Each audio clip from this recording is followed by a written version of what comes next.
Welcome back to the belated Project Gen X podcast. I'm one of your hosts, Alan Smith, along with... I'm the other guy, Big Dave. Yeah, we just made it into December and through Thanksgiving, and... It's partially my fault. Oh, it's just the holidays is what it has been. And, you know, we had... one of the last episodes, I don't even remember which one it was. I think it was... We put out one or two in November. I think we put out two, didn't we? I don't even know what my name is anymore. We did one about where it was just catching up, and then I forget what the other one was. I think that was the only one we did. No, we did two. Did we do two? Yeah, but I don't know. It's hard to keep. I have, as we are recording this, it is December the 1st. I cannot believe that it's December 1st. I cannot believe that this year is gone. Just gone, and Christmas is not very far away. I would almost say I'm glad the year is almost over, but I'm afraid of what next year is going to be because it seems like the last few years it just gets weirder and weirder. Next year is going to be, for lack of a better term, next year is just going to be a shithole. And I tell you, and the reason why I say that, okay, I know that's not very, but the reason why I'm saying it is because it's an election year, and it's just all you got to do is look back 4 years and see what happened. So it's see how things are getting geared up. I don't want to even talk about it. I know. I've got too much other stuff. I know. So yeah, we're back, and we're going to talk about a couple of movies that are very Gen X. Matter of fact, one of the movies was in our greatest movies about Gen X tournament that we did. We only put one out. The only episode I have for us in November it's November already. Is that the only one we did? I thought we had another one. Oh, I know what it was because we recorded that one and the final Oktoberfest episode at the same time. So yeah, we only put one episode out. Well, part of the reason we only put one episode out last month is because I kept flaking on recording new episodes of albums that I love. And I was like, well, I'm going to put something out. Plus the fact, just holidays and everything else. It's kind of... This month has been busy for me at work. And then my car has gone to the shop. Yep. And they went, it's an electrical issue. We've done everything we know. So we're now going to send it to a specialty shop. Mm-hmm. So I'm now in permanent limbo on my vehicle. Don't know when I'm getting it back or how much it's going to cost me. How long before they pull out the shotgun and say it's time? I just got this stupid vehicle and I love it and I want it fixed.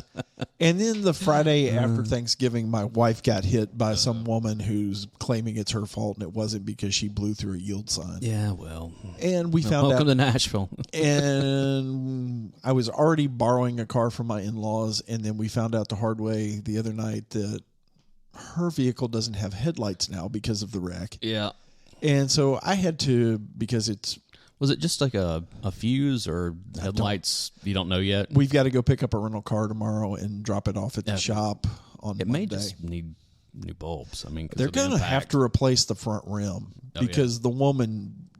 Okay. Messed up the front. It's drivable, but there's no way they can put a new tire on it. Okay, fair enough. Yeah.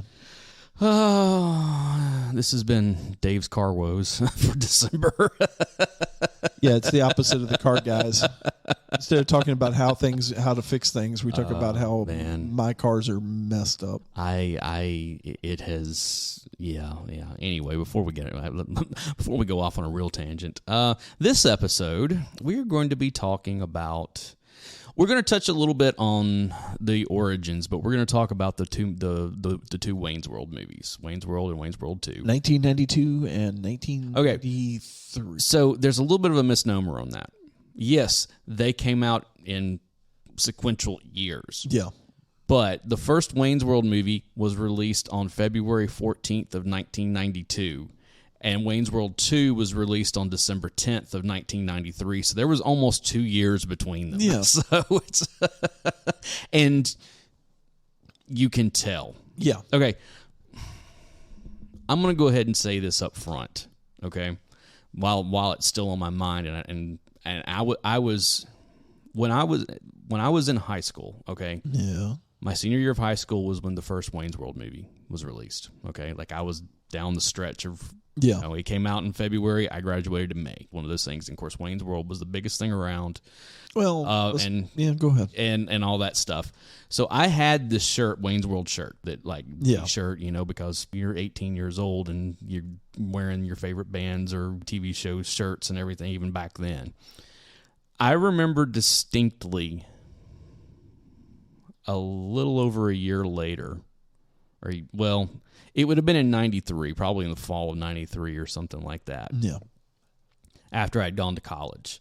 Like one day pulling that shirt out of the closet and putting it on and wearing it and feeling completely out of place in that shirt just a year and a half after it was like the biggest thing around. Yeah. Watching Wayne's World 2 last night felt like that moment of like this feels, when you think about 1993, this feels completely out of place with anything else that was going on at the time. Yeah. And we'll get into it. So you got anything prepared about Wayne's World? No. To begin with? It started off as a skit on Saturday Night Live. Right. And it was funny. It was a good 3-minute sketch. Yeah. Or a 4-minute sketch, whatever it was. Every few weeks, not every week, but you know, you would get them every couple of weeks or something like that. And it was always a thing. I've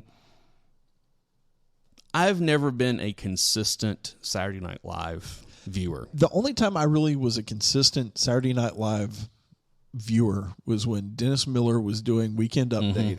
And I usually had it figured out about what time that was coming on. I'd turn on, watch Weekend Update, and I'd just turn it back. Well, that was always at the half, like, it came on. Yeah. It was at the half hour. The first half hour was when they would do Weekend Update. That's how that was always when they came back into midnight on the East Coast, 11 o'clock here. That's when the Weekend Update would be on. And, of course, he was still there when all this was happening. Yeah. You know? And but again, I was not a consistent viewer. I would catch it sometimes, and it wasn't because I wasn't. Because believe me, I had nowhere else to be on a Saturday night back then because I didn't. It was before I had a car or even a license for a good part of it. Yeah, and especially when Wayne's World first started airing on Saturday Night Live. So I was at home, but I was usually watching something else or playing video games or something or playing my guitar usually or something like that. Yeah. So I would catch it sporadically, and I kept hearing about Wayne's World. Like, what are you talking about? And the first time I remember seeing one of the sketches, I thought, oh, this is funny. Of course, I knew about all of it because all my friends kept talking about. Yeah. Monday at school, that's all everybody was talking about was Wayne's World sketches. It's like, okay. So by the time that they announced that they were doing a movie, Wayne's World had taken over. That it is one of those things that I had seen most, if not all, of the sketches that they had done from the beginning. Because when something gets hot, then they completely overblow Absolutely. It. And in pure Lorne Michaels fashion. Yeah, and SNL movies are dubious at best. For every Blues Brothers or the first Wayne's World, you have It's Pat, or you have 5 It's Pats, The Ladies' Man, or Ladies' Man, or Night at the Roxbury, or Superstar, or any number of like just really flops. Not very good ones, And I did not. So it was released in February. I didn't see it until June, and I remember because I was in Florida. It was after I'd graduated high school. Okay, and we went to the theater because it was playing it like it was like a second run theater or something. Me and my friends went and saw it because we were like trying to figure out something to do one afternoon. Yeah. Of course they had all seen it before, and I remember like really, really enjoying the movie, thinking that it was hilarious. I mean, how could you not enjoy it? It was a movie about a couple of burnouts living at home. That were heavy metal fans that had a public access TV show. Yeah. And we all knew about public access. Oh, yeah, absolutely. Nashville had public everybody had public access. And now I work at a college where the local public access they do it out of there. Is out of one of the buildings there. But yeah, and it was also one of those things that this was when heavy metal was dying. Well, it was on the downside. Yeah. It had already hit its peak. But Nirvana had already hit. Yeah. And so it was kind of making fun of it a little bit. Yeah, and it was one of those things. But, that was the other thing was that I had heard Bohemian Rhapsody a couple times prior to this movie. But that was the whole thing. When the music video for Bohemian Rhapsody hit MTV with all the Wayne's World footage, because I was like, guys, and that sent that song into the stratosphere in the States. I know it had been huge in Europe decades prior or whatever, but it wasn't until people keep forgetting that. It wasn't until the end of 1991 and the beginning of 92 that song hit huge in the States. Yeah. Which is one of the things that irritates me whenever I will watch stuff like the Goldbergs or something like that's set in the 1980s, and they're talking about, Bohemian Rhapsody is the best song. I was like, no one knew about that song stateside hardly. Okay? No, it was one of those things that would get played late on a Saturday night on your classic rock station when they knew nobody was really listening to it. So because it was over 3 minutes long. I know, and it was just kind of one of those what is this weird thing? No, in the 80s, if you were talking Queen, you were talking Another One Bites the Dust, or We Will Rock You, or Radio Gaga is Gaga was a pretty decent, and it was that type of. Yeah, you're right. It was those types of. Yeah, We Are the Champions, obviously, because that's the other side of We Will Rock You. and it got played in several movies and stuff. Yeah. So it just Wayne's World was the first Wayne's World movie was a serious moment in time. Yeah. Of this is right on the cusp of. Everything is changing in pop culture. And this is kind of the last gasp of what was before. Yeah.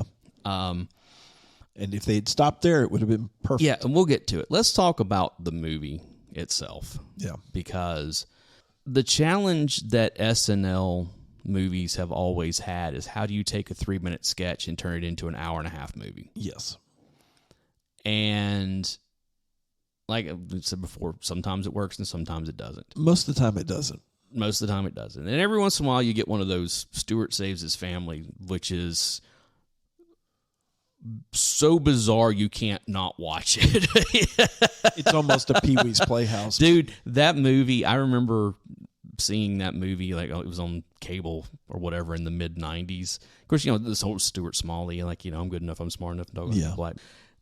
And like hearing they were going to make a movie, and I think it went straight to video, if I'm not mistaken. And it was just like I remember seeing it and being like, "This is not a comedy, like at all. No. This is a very dark movie that has comedic elements to it, but it's not a dark comedy. It was at all. It's kind of like renting the cable guy. Yeah, where it's like I don't think they meant for this to be funny, but it kind of is still. Yeah, just like what am I watching? Yeah, it's definitely on the dark humor. Of course, side. this is also Coneheads is another one.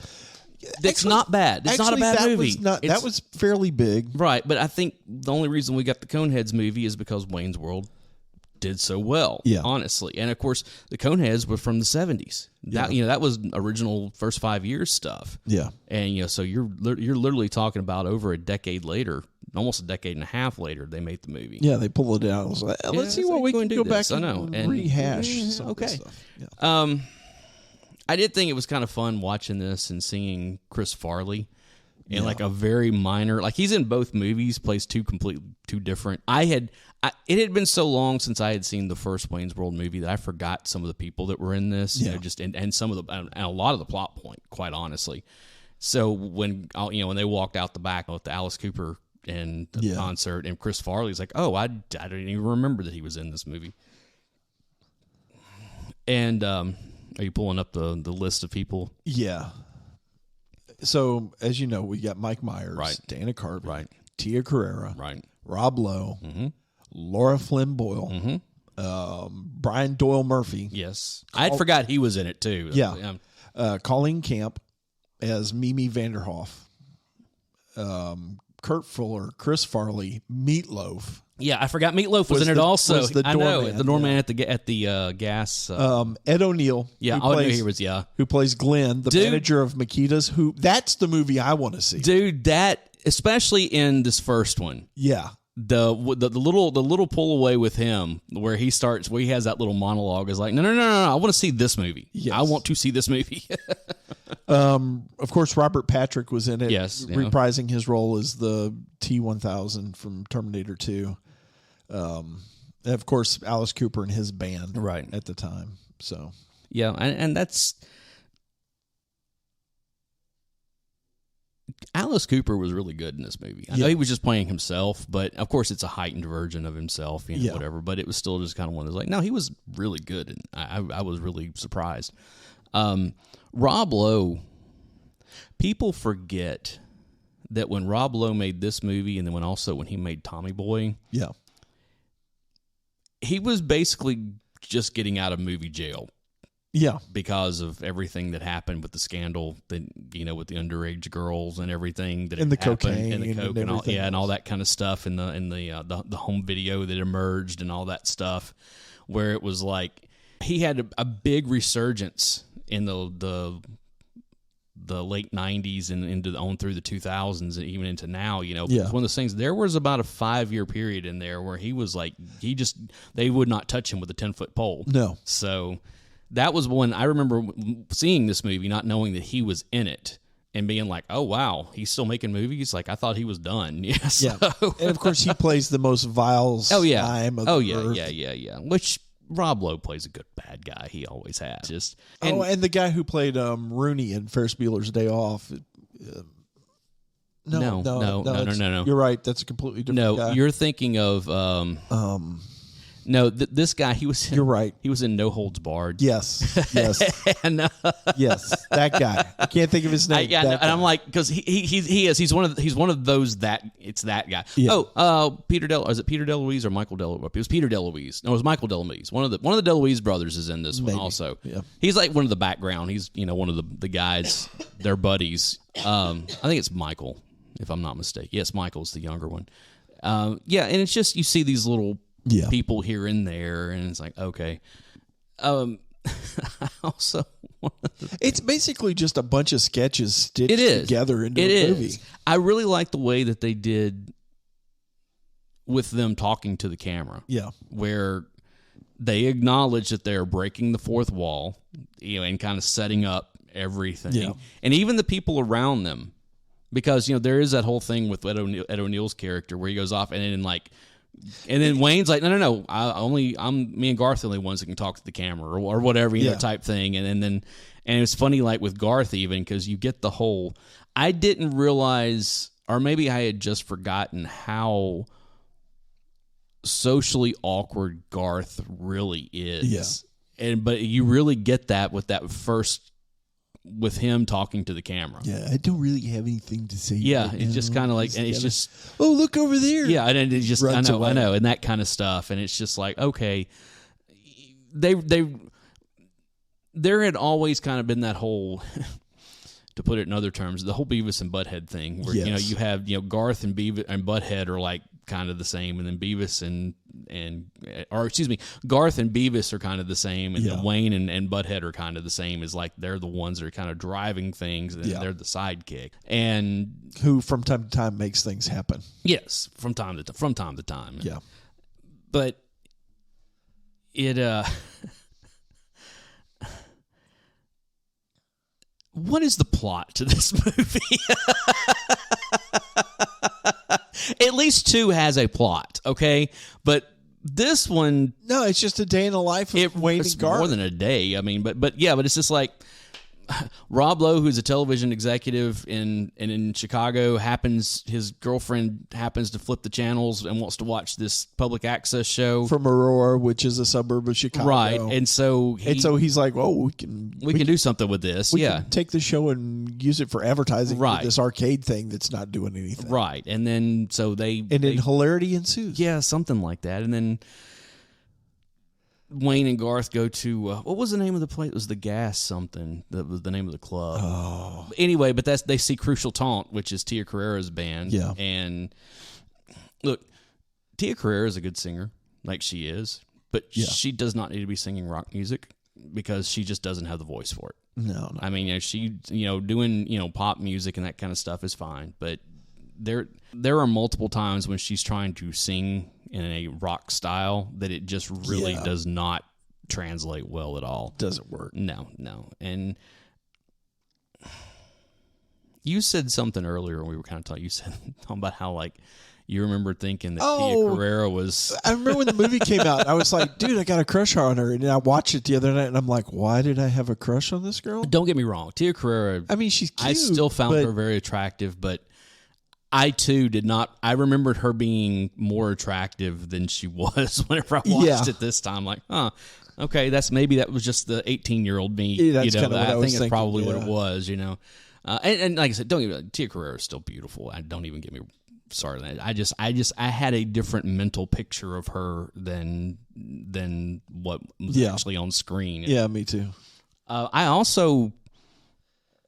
She doesn't really have that, like, in her real life. She doesn't really have that kind of broken English, like that doesn't. accent at all. Which is funny because it's like, I know she plays Cantonese in this, but I think she's actually from Hawaii, if I'm not mistaken. I think, or like her. I don't know. Something like that. I think I could be completely wrong. I know once you get into a lot of the Pacific Islands, Gasworks. Gasworks. That's what it was. Yeah. And that's where Meatloaf was the doorman, and that club was pretty cool. I was like, I kind of dig the place. Very industrial metal. Very type, much. Very very early '90s. Yeah. Very early '90s, and the music is very early '90s pre-grunge, very early 90s pre-grunge music. And even when you start looking at who's on the soundtrack, which was funny because I think Smashing Pumpkins is on the soundtrack. She is of Filipino and Chinese descent. Filipino, okay. I knew she was somewhere. I think she was born in Honolulu. She's actually from Hawaii, so that's what I thought. Sorry, I've got no, that's fine. That's fine. Magic Witch Box out. I was really kind of listening to the background music of what was being played. Like, I did not remember that Temple of the Dog had a song in this. Yeah. And that Smashing Pumpkins had a song in it. Yeah. Because, they're from Chicago, and it's just like... Bullet Boys. Yeah. I know. Then you have Bullet Boys, and I think isn't Cinderella on there, too, or something like that. I mean, something like that. It's these really weird... Of course, Alice Cooper's got a song, and then Crucial Taunt has, their cover of Ballroom Blitz. Yeah. And it's like, okay, this is... interesting mix of stuff, of course, also with Queen, and I think it was Jimi Hendrix. There's multiple Hendrix songs in this. Dreamweaver by what's his name? Yeah, Dreamweaver from the '70s, and it's just Mickey, Tony Basil, and it's just like it's such a weird mix of music.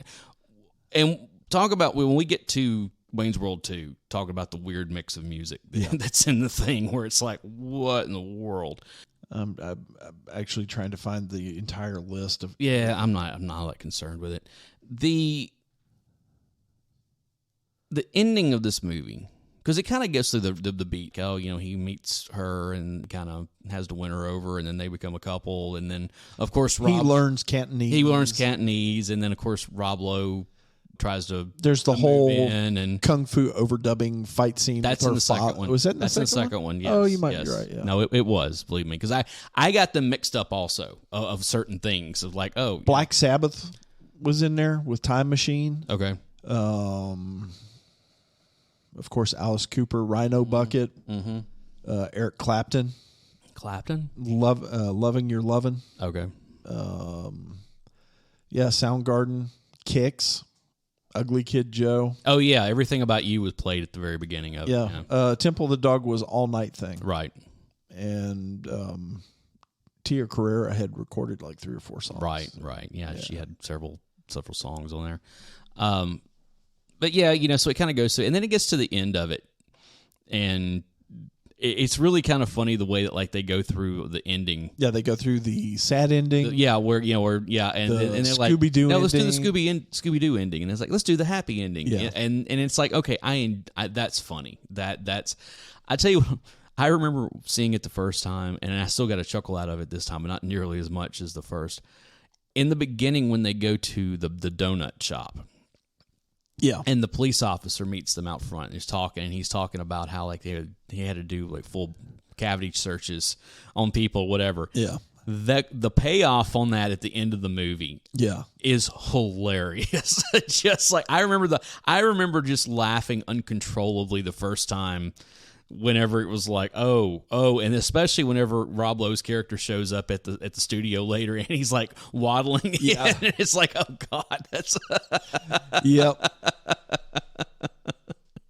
And then they had like that little tag at the end of it over the credits. The credits, you know, Yeah. they're like, hey, what are they going to do? I don't know. I guess they'll probably just go to black, or They'll probably just fade out on the black. yeah, fade out to black. Yeah. See, I told you. Yeah. How rude. I know. Oh, we didn't even talk about Laura Flynn Boyle as Wayne's ex-girlfriend who's like still stalking him. Yeah. You know, and she's like, hey, it's our anniversary. She's like, we broke up 2 months ago. It's like, are you going to open it? It's like, what is this? It's a gun rack. I don't own a gun, let alone have a rack. Yeah. And she's always just like, you know, you keep it up and you're gonna lose me. He's like, I already did 2 months ago. And of course, you know, Psycho hose beast. all the other stuff with like her like falling through a skylight or flipping over the hood of a Camaro on a bike, and just like, man. Yeah. Yeah, she was heavy into the slapstick on that one. And it's funny, like what she went on to do later, becoming like Emmy and winning actress and all this kind of stuff, where it's like, wow, that was a big switch from one to the other. Prior to that, she'd been in like, well, I don't know if it was prior to that or somewhere. She'd been in like The Temp, and she'd been in several things where she kind of played psycho characters and stuff. But this was like the funny psycho, and I was just like, all right, I really enjoyed Wayne's World, the first movie. Yeah. I really did. Then It's kind of a time capsule. did you watch these close to each other? Yeah. I watched them back to back last night. Like literally, I finished one and went right straight to the other one. And almost immediately, I was like, why did they make this movie? Yep. I understand that first movie did really well at the box office. So, of course, they were going to make a sequel. Yeah. But again, it was you get Radar Love, you get a bunch of classic rock. Not only do you get a bunch of classic rock in this movie, but you also get the whole, from 3 years earlier, the whole Jim Morrison, the Doors thing, with the dream sequence. It's like, wow, this is really out of touch with what's going on in the world right now.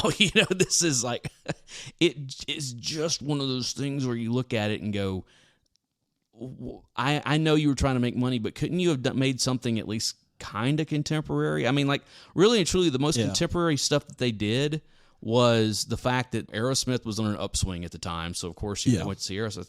And then the fact that they name dropped Pearl Jam. Yeah. But that's it. And it's like, and as far as I can tell, Pearl Jam didn't have a song on the. Oh, they didn't in the movie. at all. Because you had Robert Plant doing Louie Louie. Okay. You had Aerosmith with Dude Looks Like a Lady. Right. You had Gin Blossoms with Idiot Summer. You had Superfan, and it's a collective of a bunch of different. It's a collective between Chrissy Hind on vocals and the musicians from Urge Overkill. Okay.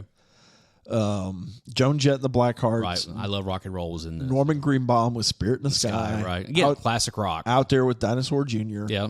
Four Non-Blondes, Mary's House, Golden Earring, Radar Love, Bad Company, Can't Get Enough, Edgar Winter, Frankenstein. Look at all the classic rock that's on this thing. Aerosmith, Shut Up and Dance, and then YMCA. Right. And it's like, when they go to the Oyster Bar. Yeah, but it's just one of those things where you sit there and, or it's called the Toolbox. Oh, the yeah. name of it. Yeah. But yeah, where it was just kind of that, what are they doing here? Like, what do they think that they're tapping into? Which is them paying homage to Police Academy. Yeah, in a lot of ways. Yeah. Well, she even said something about when he asked when they first meet in the first movie. Yeah. He said, "How did you learn English?" And she's like, "Well, I learned it when we moved here, but also from the Police Academy movies." Yeah. So it was but it just I don't, like I said, it just felt forced, so out of place. And Christopher Walken. Yeah. As the bad guy. Christopher Walken is another one that we put in the category of, he's been in some bad movies, but he always shows up for them. Yeah. I mean. And he showed up for this one, too. He very much did. I'll tell you, one of the, talking about like the endings in the movies and like a lot of the references and stuff. Yeah. You have to kind of really know some film history on some of this stuff. Because they do the Graduate thing. Yeah. And it's like, it's almost shot for shot. I know. And it's like, I love when he's going to stop the wedding and he goes into the gas station, and he asks the guy how to get to a certain street. Yeah. And he starts this whole monologue. And Wayne's like, yeah, no. He's like, and the guy's like, what? Is there something wrong? He's like, well, it's nothing. He's like, just can't we get a better actor? And then Charlton Heston comes in, and he's crying watching the. Yeah. It's like, okay, that's good. That's there were little things like that they would do. Like Harry Shearer as Handsome Dan. Yeah. And like there were. We talked about McGinley. Mr. Screen. Yeah, and he thought that he was supposed to be Handsome Dan to begin with. Yeah. Ted McGinley, and then of course you had Sammy Davis Jr. shows up, or Tim Meadows shows up as Sammy Davis Jr. in one of the dream sequences. And what's the guy's name? Hold on, let's just go through that plays the roadie. Jeez, I can't remember. But and they did some of their, Ralph Brown. Yeah, and they did some of their. You had Kevin Pollak in here. Yeah, Kevin Pollak. He was the guy at the James Hong as Cassandra's daughter. His dad. Yeah. Dad. God, I'm so tired. That was the other thing too. Watching that fight sequence. Yeah. I was like, wow, this would not play in 2023 at all. and then you had Kim Basinger. Dude. All right. Honey Hornay. Kim Basinger, okay? Yeah. We covered Batman 89 back earlier this year in the summer. And I think I said something to you then about how Kim Basinger has not been in the public light for a long time. Like the last thing, 8 Mile, which was 20 years ago. Yeah. So I mean, that's the last thing I remember seeing her in that was big, whatever. So you get some time and distance away from all that, and you forget. Yeah. And I was watching her. She's only in 2 scenes or something like that. Yeah. And I was sitting there watching her, and I was like, I forgot how stunning she really. Yeah. Probably still is, but especially was then, of like, wow. And it's like, I still remember seeing her in Cool World. Yeah. Being just like, whoa. Yeah. But there was that when they were back at the apartment, after they'd gone out to dinner, going in World War II. And I was just sitting there, I was like, I forgot how attractive she really was. Now, the other thing is she's also a good actor. Yeah. She always was. I'm like, I have seen Kim Basinger in some bad movies, but I've never seen her give a bad performance. No, she's kind of like Walken. She always shows up. It's like Cool World being a prime example. Yeah, that's a terrible movie, but she's really good in it. I know. Yeah. Yeah. Hollywood. I know. It's yeah. So Chris Farley, Ed O'Neill, yes, once again. Which you notice how much he aged, in that time period, and it's like, wow, dude, like I couldn't believe. I was like, wow, that's Larry Sellers is weird naked Indian guy. Yeah, that's the whole weird naked Indian guy. I'm trying to think. Drew Barrymore is in this. Olivia Dabo, dude, I was like, who is that? Like, I kept looking at her face. I was like, Olivia Dabo has a very distinct mouth. Yeah. Okay, like the shape of her mouth and the way her teeth. There's always been a thing about her. For those who don't know who you're talking about. She was Kevin's sister on The Wonder Years. Yes. She was also in a bunch of other stuff. I know she was in Greedy. I mean, she's been in a bunch of stuff over the years. But most famous is as Kevin's sister from The Wonder Years. And I kept looking. I was like, "Who is that?" Of course, they got her in a Wayne wig and glasses, and they made her a female Wayne, basically. No, female Garth. Or female Garth. I'm sorry. And it was just kind of one of those like, "Who is that?" And I finally had to go look it up. I was like, "Oh, wow, they really changed her look a lot." Yeah. And of course, you've already mentioned Charleston Heston, Jay Leno, Heather Locklear, Ted McGinley, Tim Meadows. Heather Locklear. I forgot she's got a little cameo at the very beginning of it. And then you get Robert Smigel. Yep. And Bob Odenkirk. Right. As two nerds. As the two nerds backstage. Yep. At the Aerosmith concert. Yeah. You mentioned Harry Shearer. Rip Taylor. Oh, yeah. Rip Taylor playing himself. Yeah. Of course, the guys from Aerosmith. Yeah. Yeah, and it's just... There's a lot. It's like they were like, okay, how many cameos can we really fit into one? And of course, they had the whole at one point where he goes and he's like, "What are you guys doing?" I was like, "Oh," and they're like, "Oh yeah, we're here just to Well, I'm setting up the chickens in cages, and I'm making sure there's plenty of watermelons here. Oh, you're selling watermelons? No, we're just supposed to. Just like these guys are just supposed to carry glass back and forth across the street. It's like, I wonder if this is going to pay off later. Yeah, exactly. Exactly. That kind of stuff that which was always one of the great things about Wayne's World, is that they would call that kind of stuff out. It was always nudge, nudge, wink, wink. I'll also tell you something else going back and watch this. Of course, I knew it even at the time that Dana Carvey and Mike Myers were older. Yeah. When I say older, they were in their 30s or something whenever they were. Yeah, but you can tell. You can really tell. Like I was like, wow, they look a lot older than I remember them being. Yeah. That was, especially Dana Carvey, where it was like, wow. Yeah, the drugs took their toll. You really, the eyes just give it away. So. The neck. Yeah. There was, yeah. It's funny how you remember stuff, and then whenever you go back and rewatch it, and it's like, this is not exactly the way I remember it being. Yeah, no. I've done that with several things where I have this That's memory. kind of been the bad thing about this podcast. In some ways, is we have to go back and watch all this stuff to remind ourselves why we loved it, and then we come back going, why did when we get to the this? next episode, you'll hear some of that from me about the next subject. So it's that's the next episode. So. And there's a callback in the next episode to what we're talking about now. So when we get there, I guess you're going to have to foreshadowing. Have to listen to the next episode. So I wonder if this will pay off later. Yeah. But yeah, I enjoyed rewatching the first movie. Yeah. I realized, again, like I said, that it had been a very long time since I had seen the first Wayne's World movie. And I also realized that I apparently had seen Wayne's World 2, if not completely multiple times. I had seen at least bits and pieces of it multiple times when it was playing on cable in the mid-90s. Yeah. Because a lot of stuff I was sitting there watching Wayne's World, I'm like, well, where's that scene when this happens? And then it wound up being in the second one. Yeah.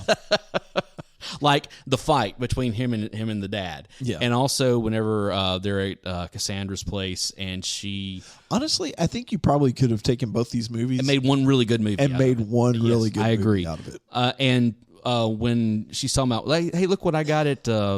she says, look what I got at a yard sale, and it's Frampton Comes Alive. Yeah. I remember, I kept thinking that was in the first one for whatever reason. Nope. Wound up being the second one. So, yeah, there were several of those that just... I remember rewatching the first one, and when they get to the scene where they're in the apartment rehearsing, I remember going, man, I really want that drum kit. Yeah. And then I remember watching it this time and going, well, that kick drum is just way too thin. Yeah, I know. That needs to be a much bigger kick drum. Yeah, that's you're getting into drums and something like whatever.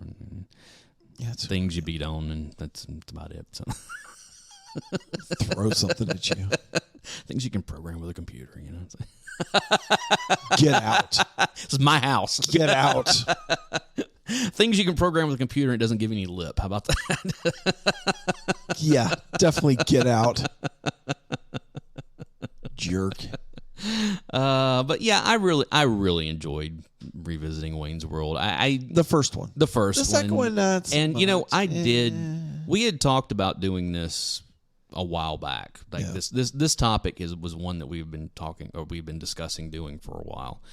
And we just we wound up doing other stuff and hadn't got around to it. But I had months ago gone and done a little bit of research and trying to go back and watch some of the old SNL sketches. Yeah. And they're hit or miss. They really are.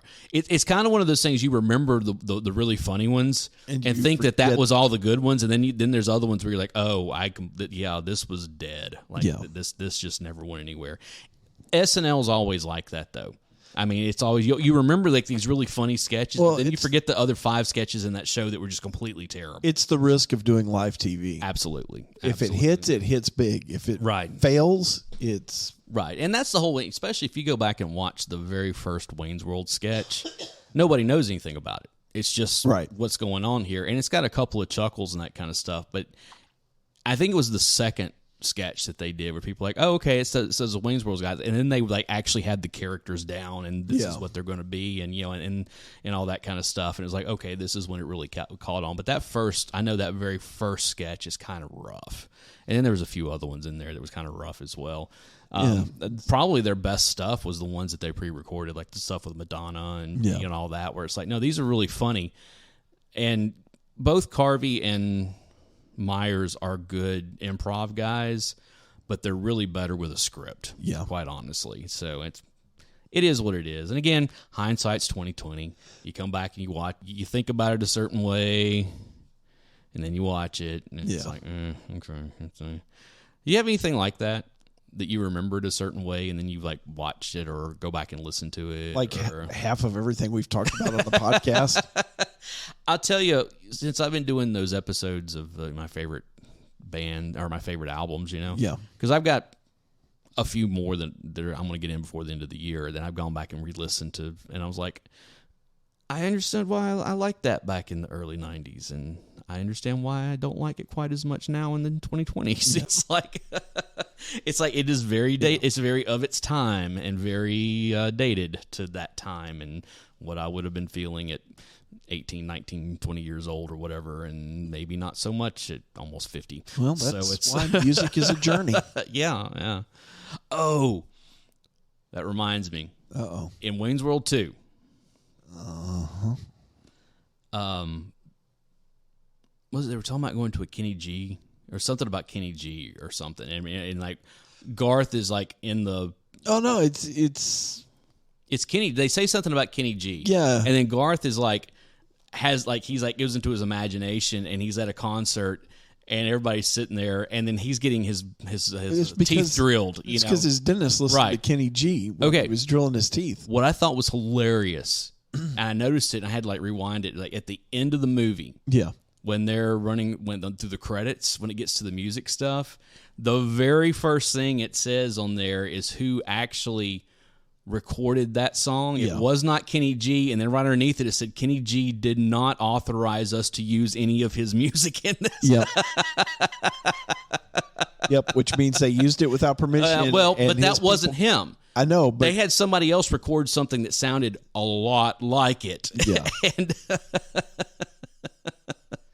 I'm sure by that point Kenny G was tired of being the butt of the joke because he had been. And from what I understand, he was quite litigious anyway. Yeah. One of my favorite Kenny G jokes was, remember he did that whole thing where he broke the record for holding the longest note, doing the circular breathing and everything. Yeah. It was when Greg Kinnear was still not. Was it Greg Kinnear? It wasn't Greg Kinnear. It was who was the first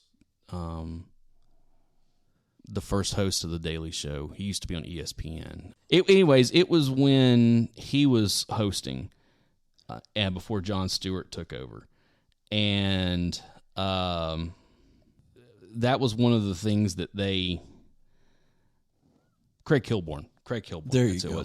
That was one of the things that they covered was that he did this. He did it at a concert. Yeah. He was like, yeah. And Kenny G came on stage and right before he did it and said, "This is probably going to be long and boring." And he just let it sit there, and it's like, yep, that sounds about right with Kenny G. So it's.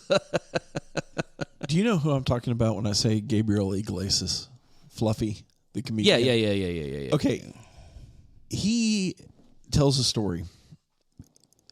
He's always shouting out his crew and his friends, that go along with him on the tours and all that. And he was talking about his bus driver. Okay. Who, evidently, his name is also Dave. Okay. But he goes, he talks about his bus driver, and he goes, if you look at him, you can sum up the bus driver, Dave, in one word. It's Merca. Okay. Very white collar. Yep. And, he drives that bus and he keeps it clean and, he stands up for his principles. Well, evidently he used to drive for Kenny G. Oh, man. And evidently Kenny G said something that Dave, the bus driver, did not agree with. Mm-hmm. And Dave, the bus driver, pulled the bus over and kicked Kenny G off of his bus and drove off without him. That's awesome. And that's why he was driving for Gabriel Iglesias instead of Kenny G. Yeah, well, If you haven't seen any of Gabriel Iglesias's Netflix specials, you really should go and watch them because they're hysterical. I have one of my favorites that he tells. Of course, he and his buddies are sitting on the bus. Mm-hmm. Dave's driving, and he talks about there's somebody on the TV. I'm not going to say who. And he's talking about building a certain building along a certain border and having somebody else pay for it. Of course, he and his buddy are back there just talking, arguing about it. And they hear Dave, the bus driver, laughing about it.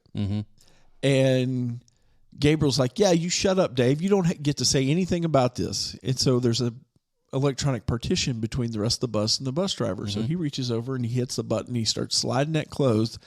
And just before it's closed, Dave, the bus driver, shouts back, going, I'm building a wall, and shuts the door. And, of course, Gabriel Iglesias, his friend, are sitting there looking at each other like, did he just say that? Did he just really do that? Did he really do that? And he goes, and then my phone vibrated. And he goes, that's right. He better be apologizing. And I said, I picked up my phone. I looked at it. And he goes, and you're paying for it.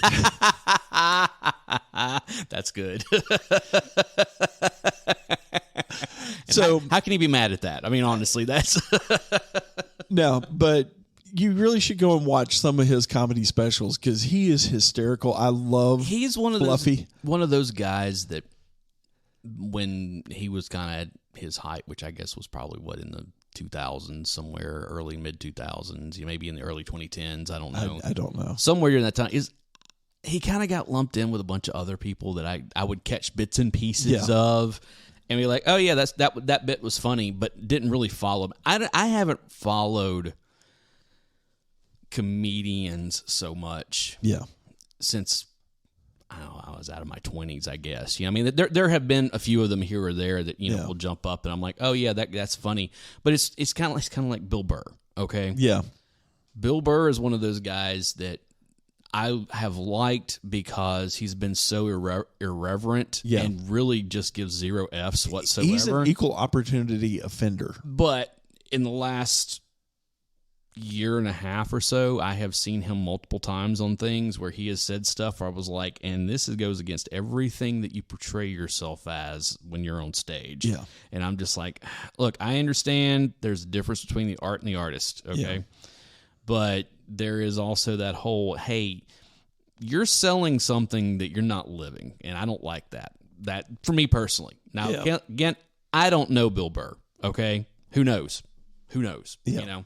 But, that's just kind of, and there's plenty of other guys that, like, I disagree with, but they're still funny, and I still think Bill Burr's hilarious. Like, I could sit and watch Bill Burr roast people all day long. Yeah, I mean, because he's brutal. Dude, he is. He pulls no punches whatsoever. It's like Chappelle. I love Chappelle. Yeah, for the most part. Yeah, but I mean, when Chappelle's show was on, that was another one of those shows that I knew more about that show from other people telling me about it than I knew from actually watching it. And then I would go and watch it, and what I was told about the show was not what I was seeing on the television. Like the presentation and everything was always like, wait a second, I thought this was a sketch show, but why is he doing stand-up? And why? And then, okay, here's the sketches. And then it would go back to it, and I was like, I don't like that format. Kind of bothered me a little bit the way that he did. Now it was different, and it was groundbreaking in a lot of ways. Yeah, but it just wasn't what I was used to, and so I didn't really watch it as closely as a lot of other people did.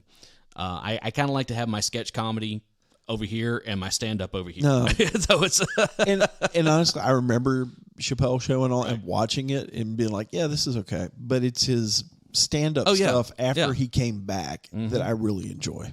Yeah, that's after he kind of burned it all to the ground and came back, and it was like, and even then, some of that stuff, I'm like, some of it's funny and some of it's not. Mostly it's funny. Yeah. But they're all comedians are like that, though.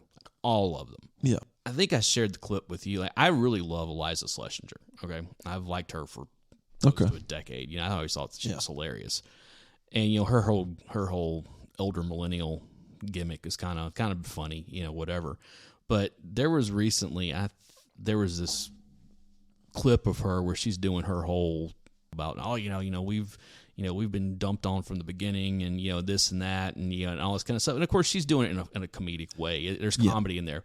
But the thing that set me off was that there was some stupid millennial that had clipped it, and then like put his own over top at the end of it, like, that's right, and this is the reason why millennials are the best generation ever. And I was like, oh no, see, that's the thing you don't understand.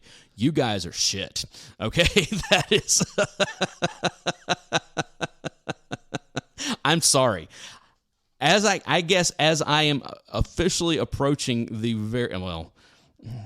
God knows I'm not going to live to be 100, but as I am approaching 50. My tolerance for other people's bullshit is just going into negatives now. So it's like I know from the very beginning of this show, I have talked about how I'm not quite as down on millennials as most other people of our generation, and this and that. I've given them the benefit of the doubt, and I've given them the benefit of the doubt. I have no benefits of the doubt to give any longer, okay? I am at the point now where I'm like, no. That monologue or that opening scene of the first episode of The Newsroom with Jeff Daniels' character calls them the worst generation ever, I agree with now. I guess I am officially in old man mode now of get off my lawn, cut your damn hair, and quit eating avocado toast. Okay? Just. Wow. Wow. I actually have hope for the Zoomers, though. Some of them. I've actually had some experiences recently with some of the Zoomers, and their sense of humor is very similar to ours. Yeah, imagine that. And it's very kind of refreshing. Yeah, I don't know. No, I've actually enjoyed some of my interactions with some of the Zoomers I've had to. Okay. I've hung out with or dealt with here lately. It's fine. Hey, they're here. So that's all I can say about them. They're here. Yeah. So I know now that we're like way off of our Wayne's World topic. But I think they would totally get the Quiznos commercials with the weird fuzzy thing. The sponge monkeys. Yeah, the sponge monkeys. It's what we love. Those commercials were so weird. They were, and that's 20 them. years ago when those things were out. Yeah. And I remember that too. I did too. And everybody around me was like, "These are just weird." I'm like, "No, this is hilarious. This is funny." Yeah. The difference is now they would look at it and be like, "Yeet," and then go on about the business. Whatever that is. So yeah, I just don't. I don't get them. I don't get them. I don't try anymore. So having younger cousins.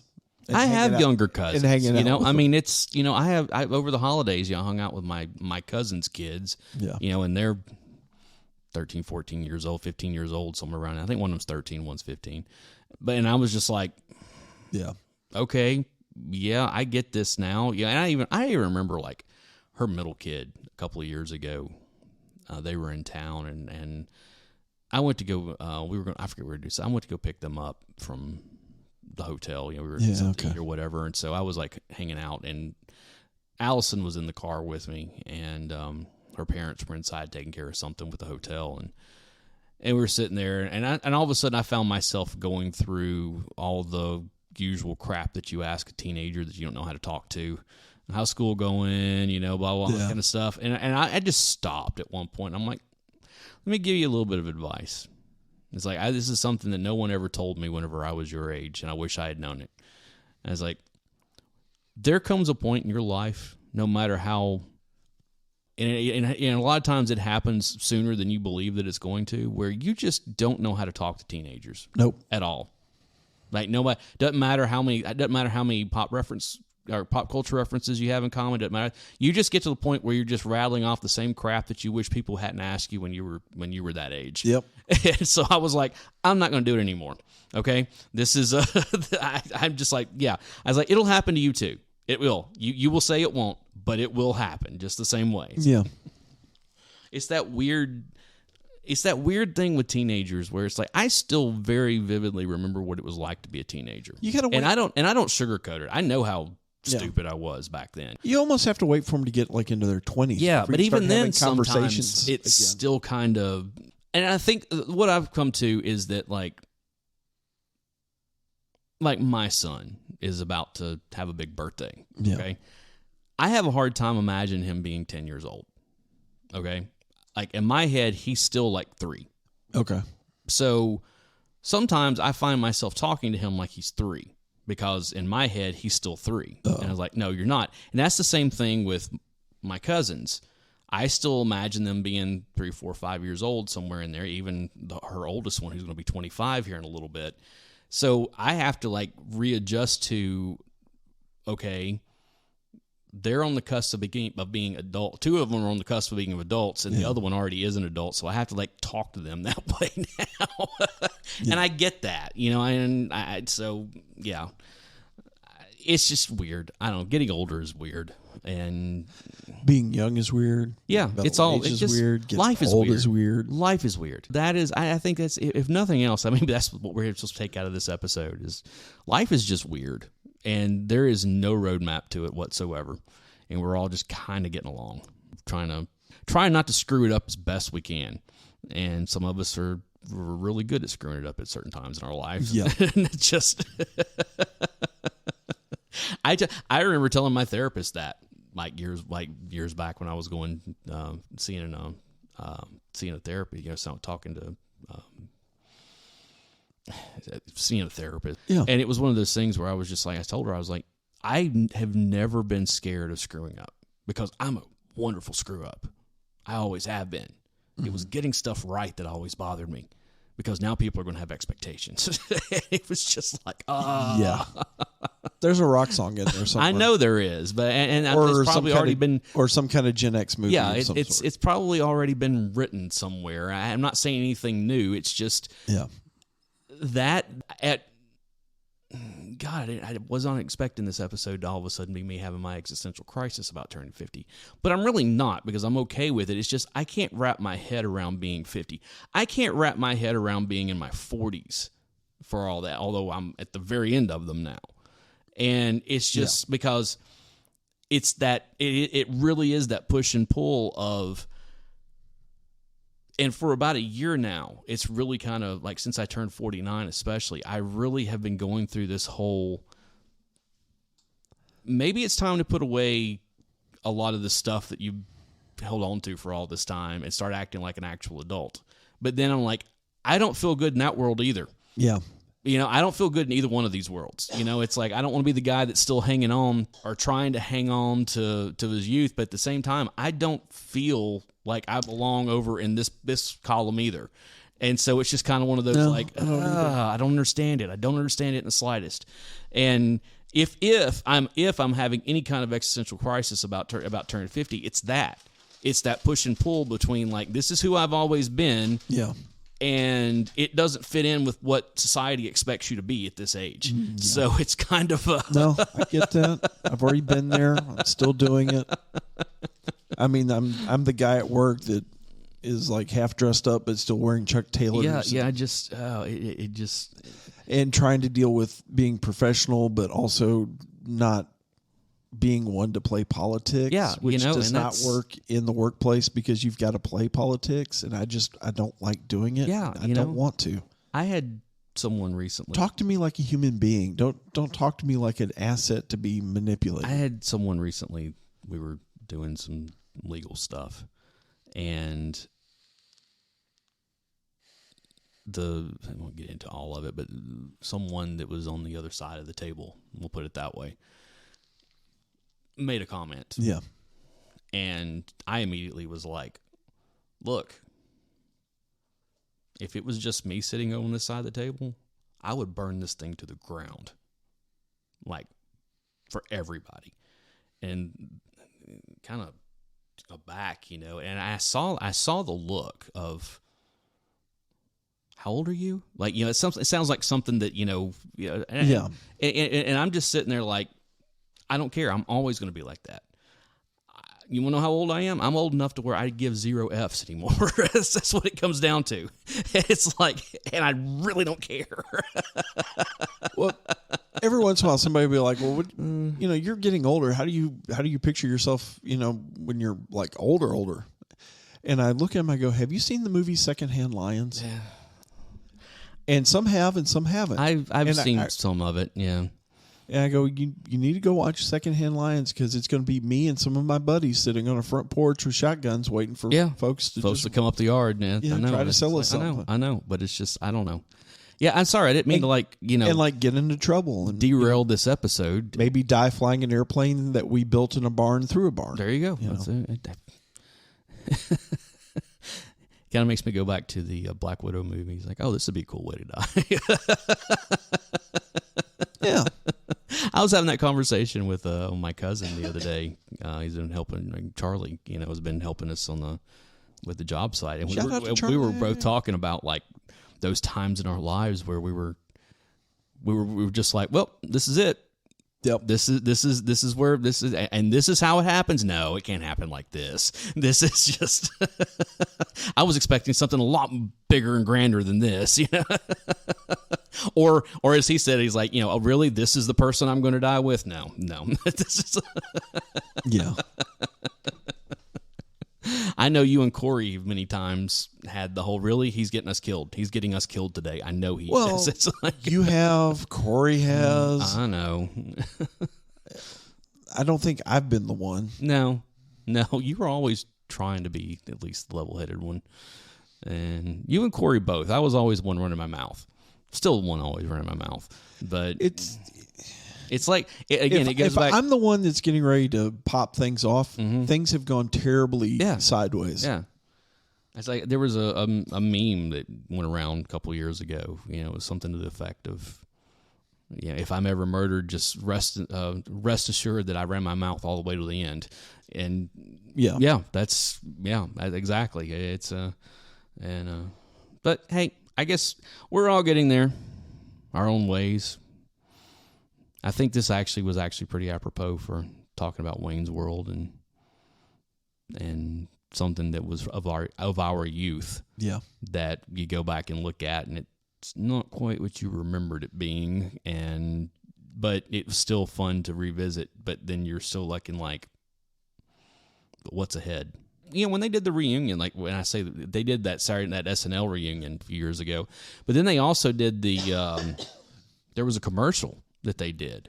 Yeah. Where they reprised the role. I can't remember what it was for. And it was one of those like, man, they look rough. They look, they don't need to do this anymore. And that's, I get that with people, bands and actors and stuff who are asked to go back. Rolling Stones. Yeah.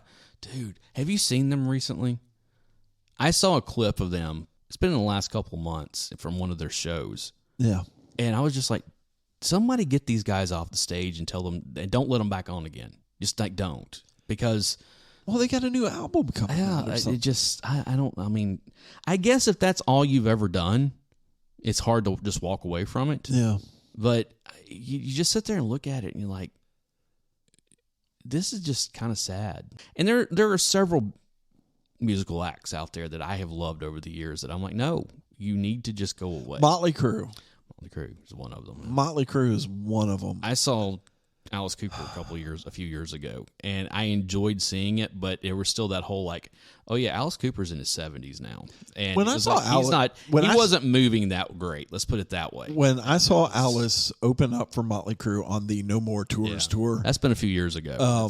He was rocking it. Yeah, I mean, there was no. I've seen him since then. Yeah, and he was starting to like, he was moving around the stage like an old guy. That was kind of but he's like what? He's in his 70s, I know. 71, 72? Yeah, he's a little older than that, I think. But it was still one of those things where it was like, for all the hair dye and the makeup, you can tell you're an old dude. This is, and it happens to all of us. Believe me, I don't get around the way I did a few years ago. I've had all kinds of problems. Oh, my knees think I'm 104. I've got a bad knee, a bad ankle, I got two bad shoulders. Yeah, I mean, my back, it depends on what part of my back hurts, depends on what day of the week it is, quite honestly. So, I mean, it's like, I get it. Stuff happens. You put your body through a lot when you're young, and then it catches up to you later. And it's not the time, it's the mileage. Yeah, absolutely. So, all right, before we derail this anymore, we're going to go ahead and stop it now because this could go on for another hour of me bitching. Quit screaming at that cloud, Alan. I know. It's like, I know.